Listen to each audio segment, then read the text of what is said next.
내가 행한 모든 일을 내게 말한 사람을 와서 보라. 이는 그리스도가 아니냐 하니 그들이 동네에서 나와 예수께로 오더라. 아멘. 방황을 끝냅시다. 오늘 설교 제목이 방황을 끝냅시다입니다. 방황하십니까? 여러분 얼마나 방황하세요? 교회 다니시면서도 방황하시는 분들이 계세요? 괜찮습니다. 어떤 분은 예수 믿는다고 이렇게 교회 나오시는데, 어떤 분은 나는 그런 경험을 못했는데, 어떤 분은 예수 믿는데 무슨 하나님을 만났다 그러고 예수님을 만났다 그러고 기쁨이 넘친다 그러고 무슨 기도도 은사도 받았다 그러고 막 이러는데, 나는 그런 조짐도 별로 안 보이는 것 같고 밍밍한 것 같고, 그래서 내가 지금 교회를 다니지만, 내가 예수 믿는다고 하지만 또 세례도 받고 다 하고 했지만 성경 공부도 좀 하는 데까지 좀 한번 해보고 이랬지만 아직 그런 부분들이 잘 안 보일 수 있습니다. 여러분, 그런데 우리만 그런 게 아닙니다. 오늘 우리가 살펴보고 있는 지금 사마리아 성의 수가성의 우물가에서 예수님이 만났던 이 여자도 한 여자, 이 여자도 똑같이 예수님을 만났지만 전혀 하나님에 대해서 잘 알지도 못하고 예수님에 대해서 잘 알지도 못했던 사람입니다.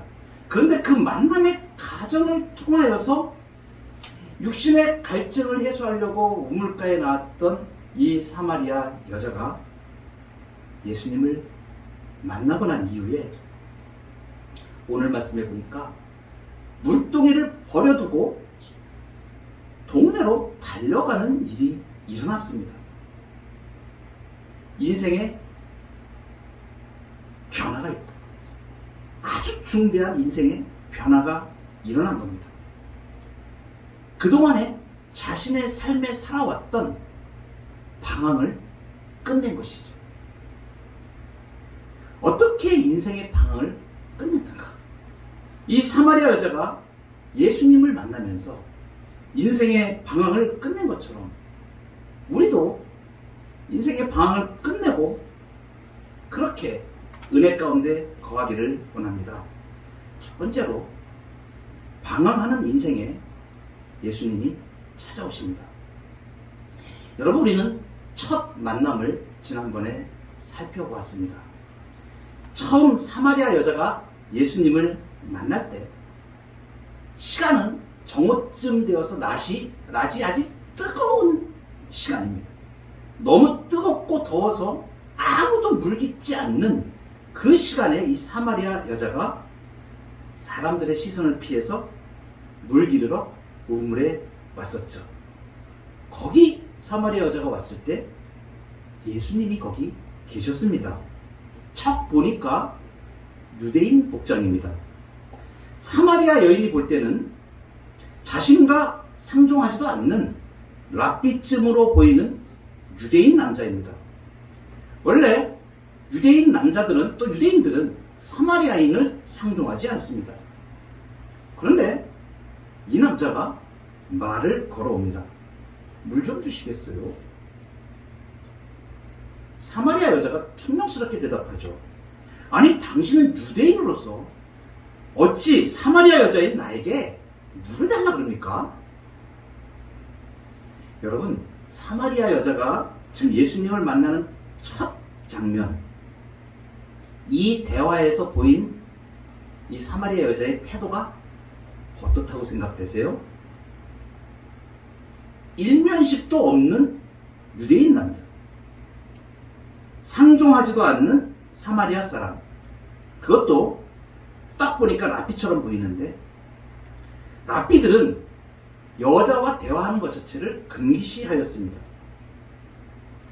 그런데 그 랍비로 보이는 남자가, 유대인 남자가 말을 걸어오는데, 여러분 같으면, 여러분이 사마리아 여자 입장이라면 뭐라고 대답하시겠어요? 저 같아도 이렇게 대답했을 것 같아요. 아니, 당신은 유대인으로서 어떻게 사마리아 여자인 나한테 물을 달라고 그럽니까? 여러분 이 장면을 잘 보세요. 예수님을 만난 사마리아 여자입니다. 그런데 여러분, 예수님을 모를 때는 누구나 다 이렇게 행동할 수 있다는 것을 우리에게 보여주는 것이에요. 사람들은 처음에 예수님에 대해서 이야기를 듣게 될 때 낯섭니다. 어떤 분은 교회에 10년을 다녀도 예수님하고 낯선 분이 계세요. 어떤 분은 20년이 지나도 낯선 분이 있습니다. 잘 한번 믿음의 생활하는 우리 여러분들도 기억을 더듬어 보세요. 내가 예수님과 가까워진 시간이 언제였던가? 어떤 때는 믿음 생활 한다 그러면서도 도대체 예수님에 대해서 잘 모르겠고, 그분이 나와 어떤 관계가 있는지 실감나지도 않고 그럴 수 있습니다. 지금 이 사마리아 여자가 예수님을 만나니까 지금 당연하죠. 이 사마리아 여자는 관심이 뭡니까? 물 길러 온 겁니다. 그냥 물 길고 가면 되는 거예요. 그런데 자기도 상종하지 않는 유대인 남자, 아무도 상종하지 않는 유대인 남자가 말 거는데 무슨 상관이 있습니까? 그분이 하나님의 아들인지 어떻게 알 수가 있어요? 아무도 모르는 겁니다. 이렇게 우리도 이러한 일에서 예수님의 말을 듣고 예수님의 이름을 듣고 교회에 나오고 하지만 낯설 때가 있는 것입니다. 그리고 그것은 이상한 것이 아닙니다. 그런데 여러분, 오늘 우리가 읽은 본문에서도 이 사실을 말해주는 부분이 있습니다. 오늘 27절에 보니까 이때에 제자들이 돌아와서 예수께서 여자와 말씀하시는 것을 이상히 여겼다 이렇게 표현하고 있습니다. 여기 이상히 여겼다 이렇게 표현, 우리 번역은 이렇게 되어 있는데 원문의 뜻은 어떻게 되냐면 놀랐다, 서프라이즈. 이 제자들이 지금 우물가에 예수님을 놔두고 대부분의 제자들은 성에 들어가서 뭐 먹을 걸 구하러 갔었습니다. 근데 갔다 돌아와서 보니까 사마리아 여자하고 지금 예수님이 말씀을 하고 계시는 거예요. 이게 무슨 일이래? 아니, 사마리아 사람들하고 얘기를 하지 않는데, 아니 우리 주님이 지금 예수님이 사마리아 여자하고 지금 말을 하고 있네. 그래서 놀란 겁니다. 여러분, 그렇죠? 제자들이 놀랄 정도의 지금 예수님은 어떤 행동을 하고 계시는 거예요? 예수님이 하는 행동이 이상한 거예요.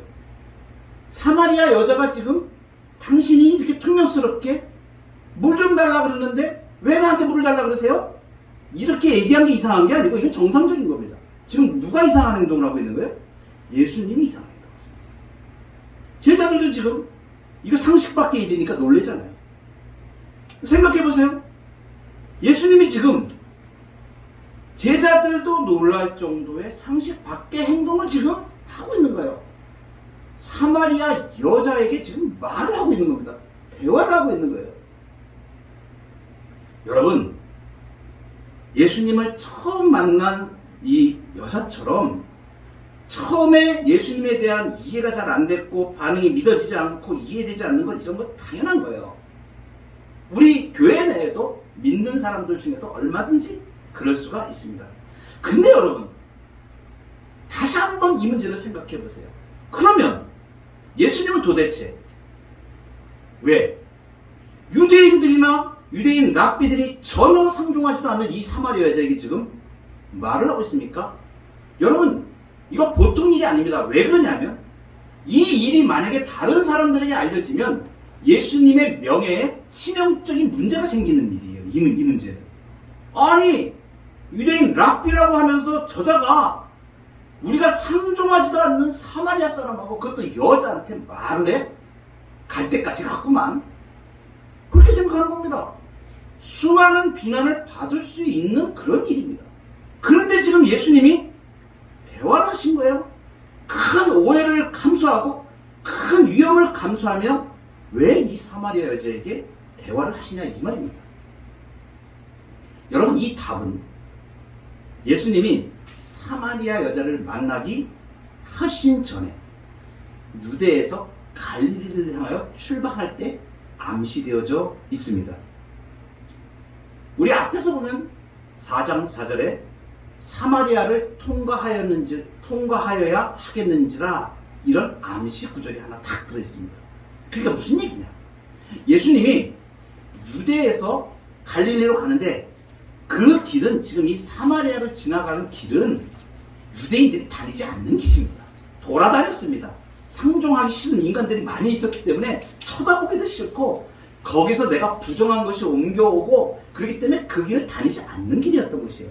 그런데 예수님은 그 사마리아 길로 통과하여야 하겠는지. 이게 뭐예요? 의지를 지금 가지신 거예요. 그 길로 가시겠다는 겁니다. 예수님이 이 길로 꼭 가야만 하는 이유가 있었던 거예요. 근데 지금 이 길을 기록한 사람은 요한, 제자 요한입니다. 그 자리에 사마리아 여자를 만날 때 이 요한이 있었던 것으로 지금 생각이 되어집니다. 그러니까 이렇게 자세하게 이 내용을 알고 있죠. 그런데 이 요한조차도 이 뜻이 지금 그때는 그걸 몰랐었습니다. 나중에 성령을 받고 나서 그때 예수님이 유대에서 우리 갈릴리를 갈 때 그때 사마리아 수가성을 갔었지. 그런데 예수님이 꼭 그 길을 택하셨어. 왜 그랬지? 이유가 있었구나. 나중에 깨닫게 됩니다. 예수님이 왜 그 길로 가셔야만 했는가. 근데 여러분 무엇입니까? 지금 이 말해주는 것이 예수님은 수가성에 와서 지금 이 우물가의 사마리아 여자를 만나기 한참 전에 유대에서 출발하실 때 이미 이 사마리아 여자를 선택하신 것입니다. 아멘. 이 여자를 만나러 가야겠다. 지금 사마리아 여자는 그냥 자기의 삶에서 물 길러 왔을 뿐입니다. 그런데 예수님은 이미 그거를 작정하시고 오셨다는 것이에요. 여러분, 그런데 더 놀라운 사실이 있어요. 유대에서 그날 아침에 유대 땅을 출발하실 때 선택하신 게 아니고 창세 전에 선택하셨어요. 예수님이 지금 우리는 이 한순간 사마리아 여자가 그때 그 순간에 만나고 있는 것으로 우리가 생각하지만 예수님은 이미 세상이 있기 전에 이 사마리아 여자를 선택하십니다. 놀라운 일.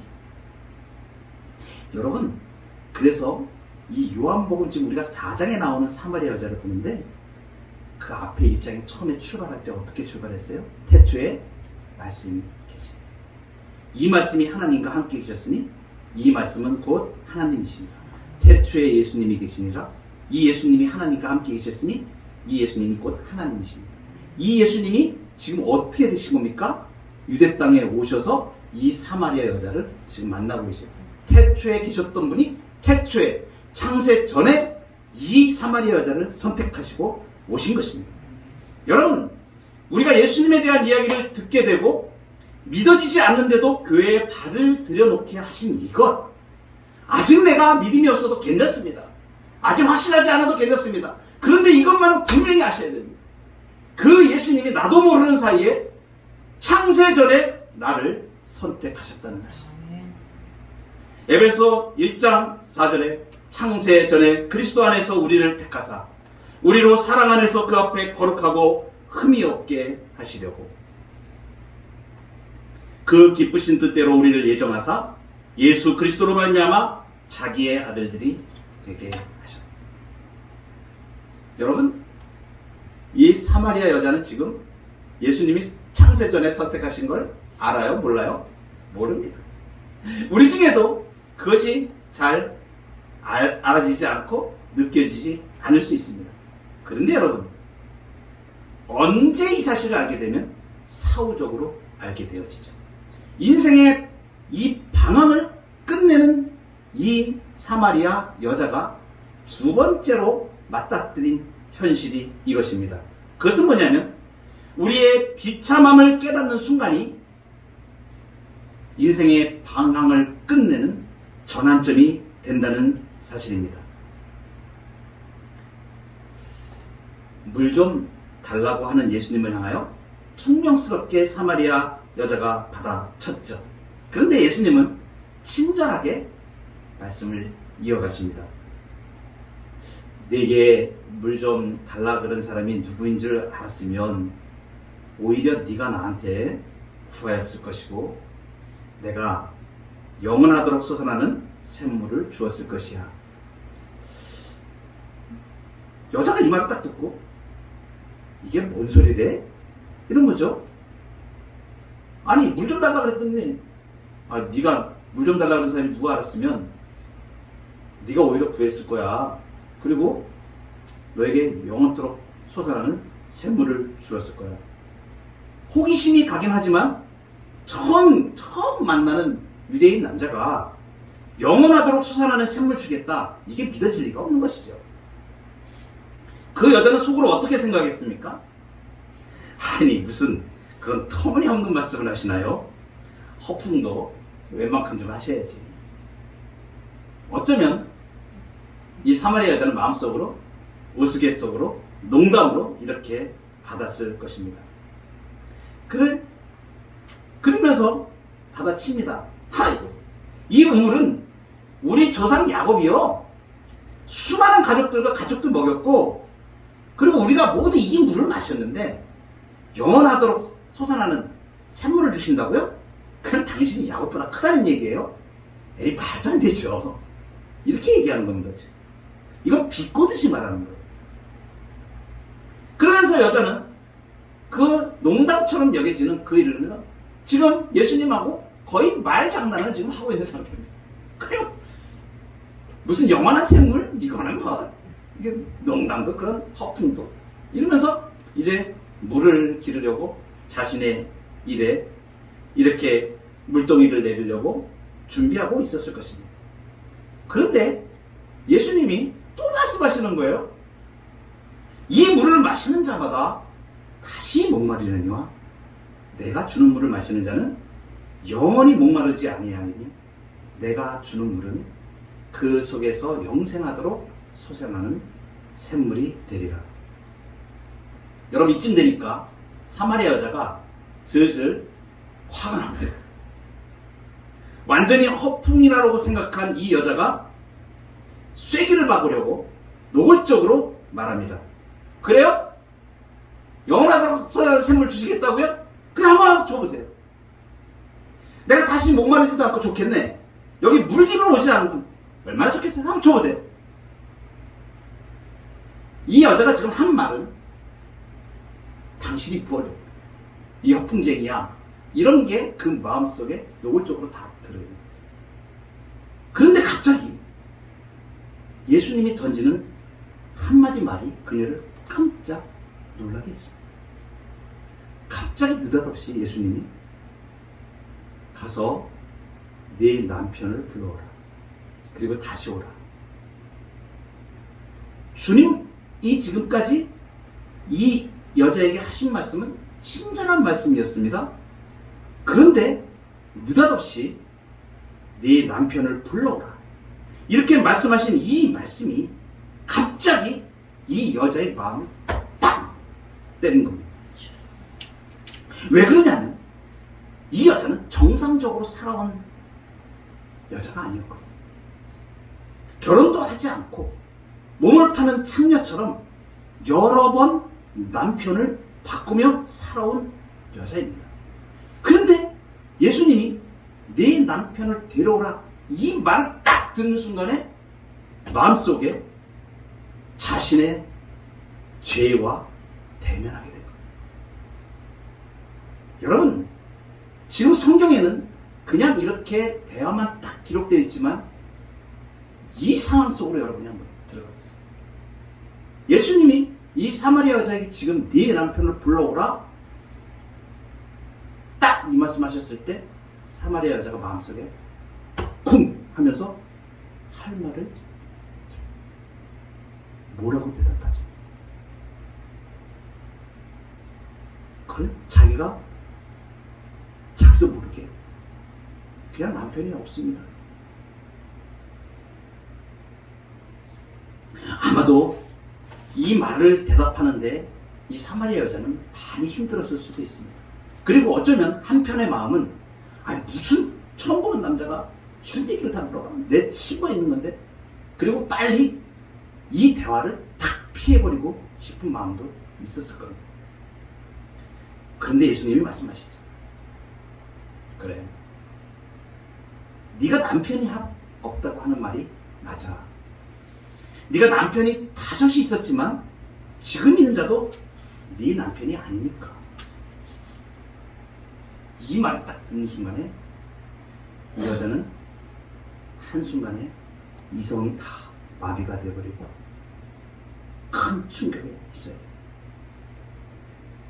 전혀 한 번도 만난 적이 없는, 평생에 한 번 보지도 않은 그 남자가 내가 가지고 있는 그 모든 일을, 내가 행한 그 모든 죄악을 다.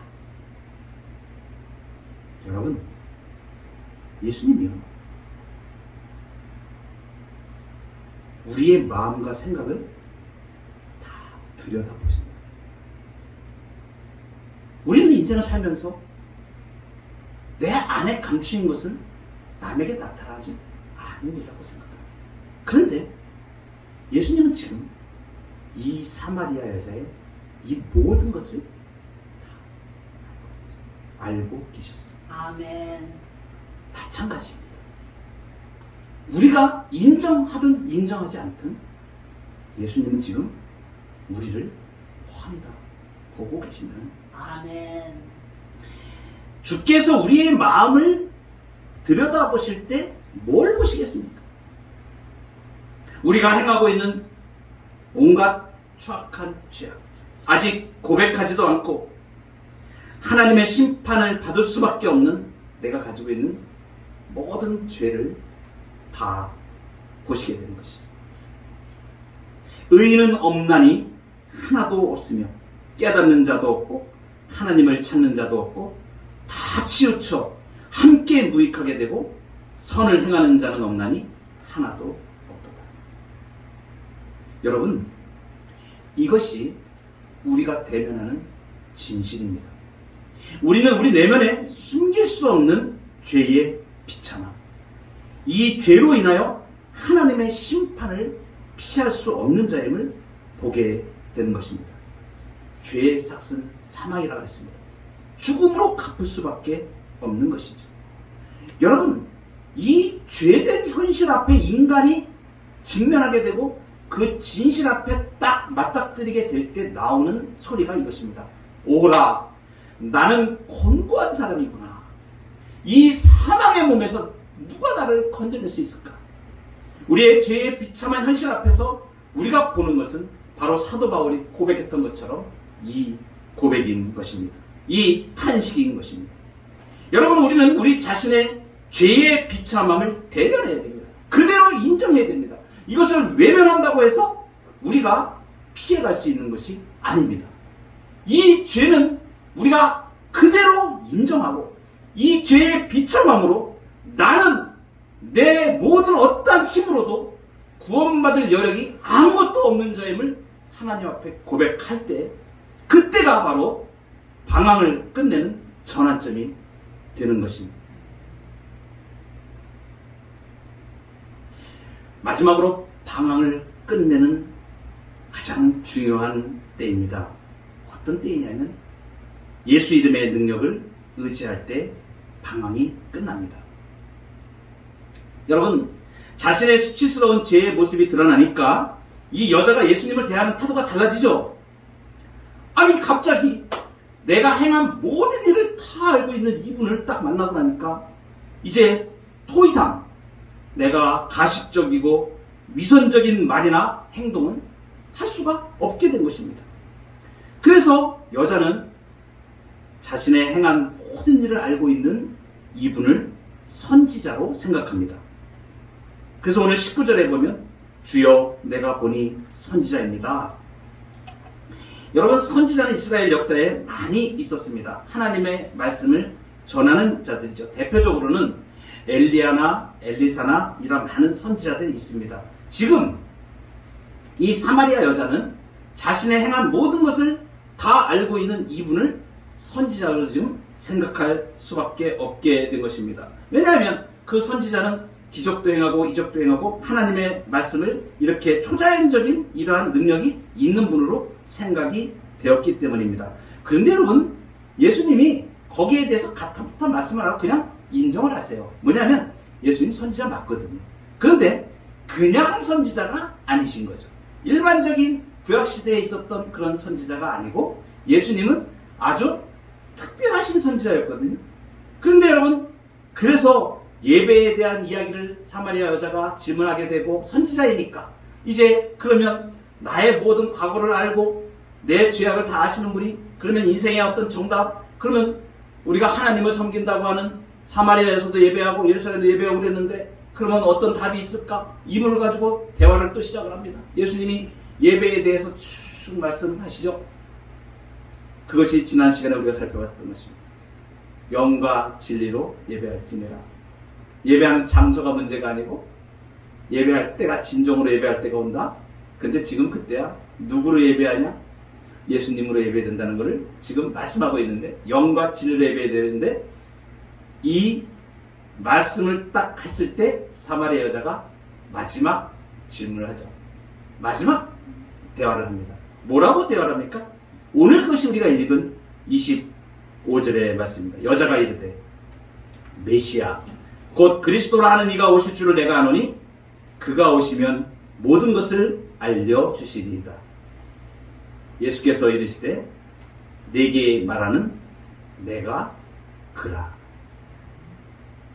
예수님이 메시아라고 지금 말씀하십니다.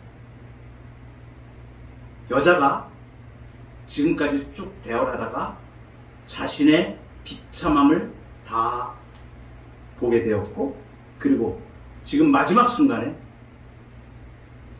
그래도 성경에서 말한 모세의 오경을 믿었기 때문에 그 성경에서 말한 메시아가 오시면 이 모든 것을 다 알려줄 것입니다 라고 딱 얘기했는데, 지금 앞에 있는 분이 내가 그다 지금 말씀하십니다. 여러분, 메시아는 히브리 단어입니다. 말 자체가 이 메시아, 그러니까 마시아흐라 그래가지고 히브리어에서 번역한 이 말이 메시아입니다. 이것을 동일한 헬라 말로 그리스도라고 얘기합니다. 그래서 메시아 곧 그리스도다. 이것은 같은 말입니다.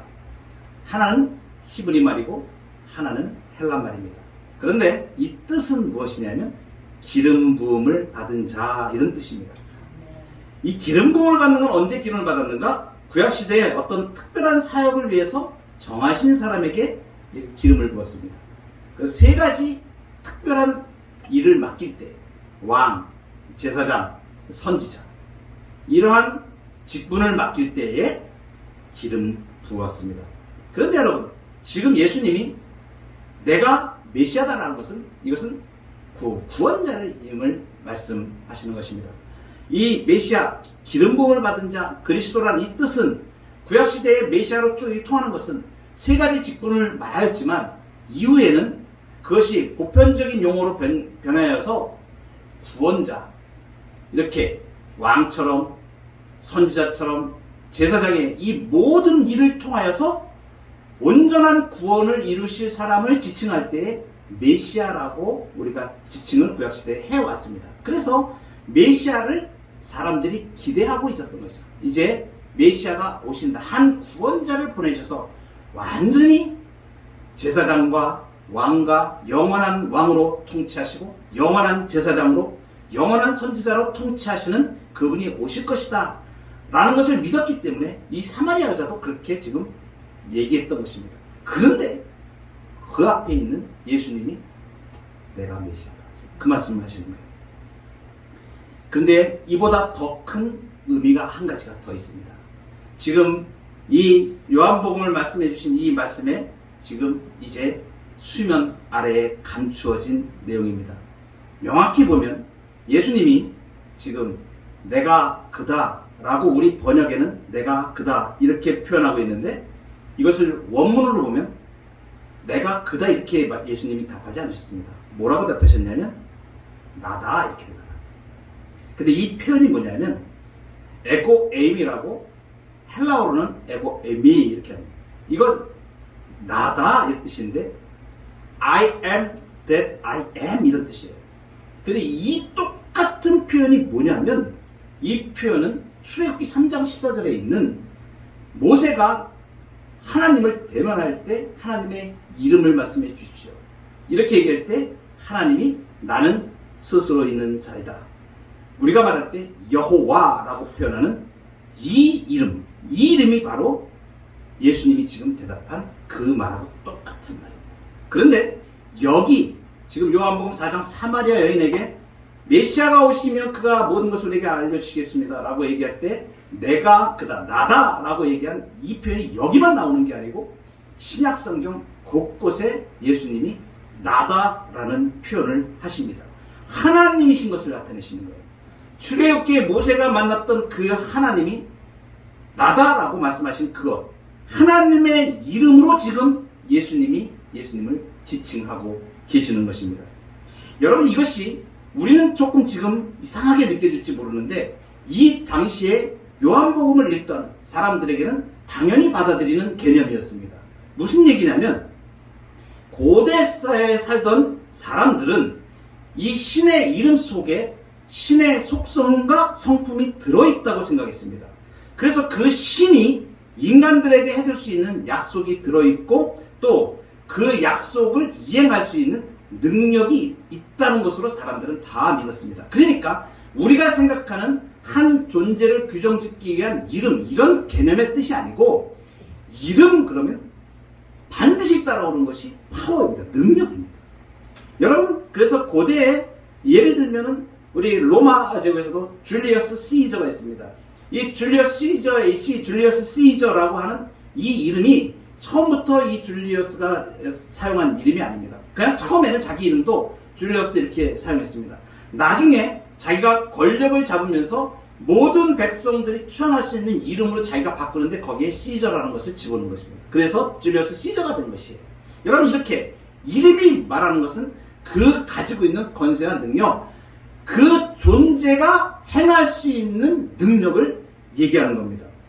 그래서 여러분, 예수님이 이렇게 나다라고 이렇게 표현한 곳이 요한복음 18장에 어느 때 나오냐면 가룟 유다를 대동해가지고 유대인들이 예수님을 잡으러 왔을 때, 그때 예수님이 똑같은 이 표현을 지금 똑같이 합니다. 당신의 이름을 말씀하십니다.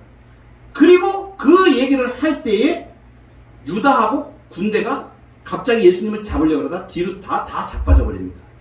이 이름 자체가 능력이 있는 거예요. 그러니까 하나님의 이름에 능력이 나타나는 것입니다. 하나님이 드러나는 곳, 하나님이 드러나는 곳에 하나님의 능력이 나타나는 것이에요. 모세에게 출애굽기 3장 14절에 하나님이 나타났을 때 그가 그 하나님의 이름을 가지고 애굽에 가서 이적을 행하는 것들을 보십시오. 하나님의 이름이 나타나면 이적이 일어나고 능력이 나타나는 것입니다. 여러분, 사도행전에 베드로가 나중에 성령 충만하여서 성전에 올라갈 때에 장애인입니다. 다리를 쓸 수 없는 장애인이 앉아있을 때에 베드로가 말합니다. 은과 금은 내게 없거니와 내게 있는 것으로 내게 주노니 곧 나사렛 예수의 이름으로 일어나 걸어라.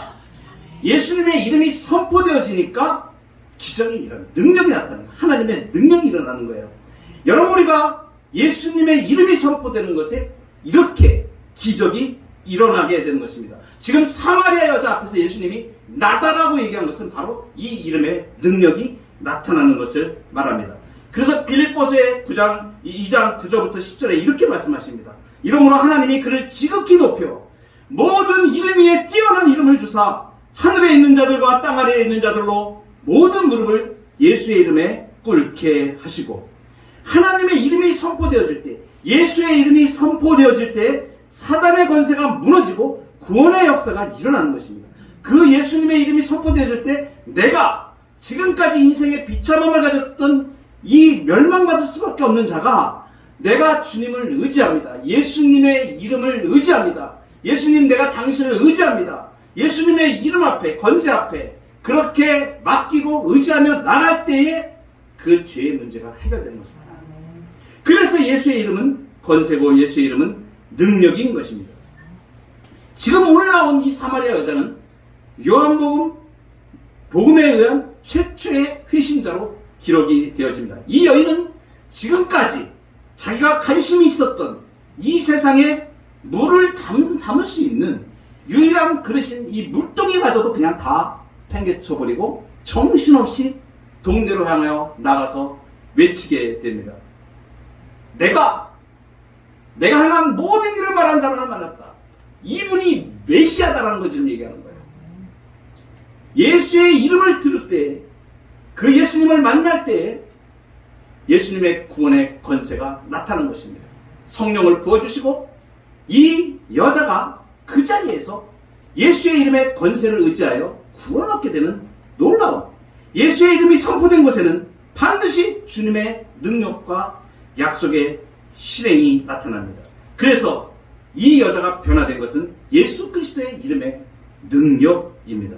이제 오늘 우리도 인생의 방향을 끝낼 수가 있습니다. 예수의 이름의 능력을 의지할 때의 방향이 끝납니다. 그래서 기도할 때 이렇게 기도합니다. 거룩한 종 예수의 이름으로 이루어지게 하옵소서. 거룩한 종 예수의 이름으로 이루어지게 하여 주옵소서. 오늘 이 말씀을 듣는 성도 여러분의 심령 가운데 거룩한 종 예수 그리스도의 이름, 그 권세 앞에 인생의 방향이 끝나고 죄의 비참함이 해결되어지고 하나님의 구원의 역사에 힘있게 나아가는 여러분 되시기를 주의 이름으로 축복합니다. 아멘.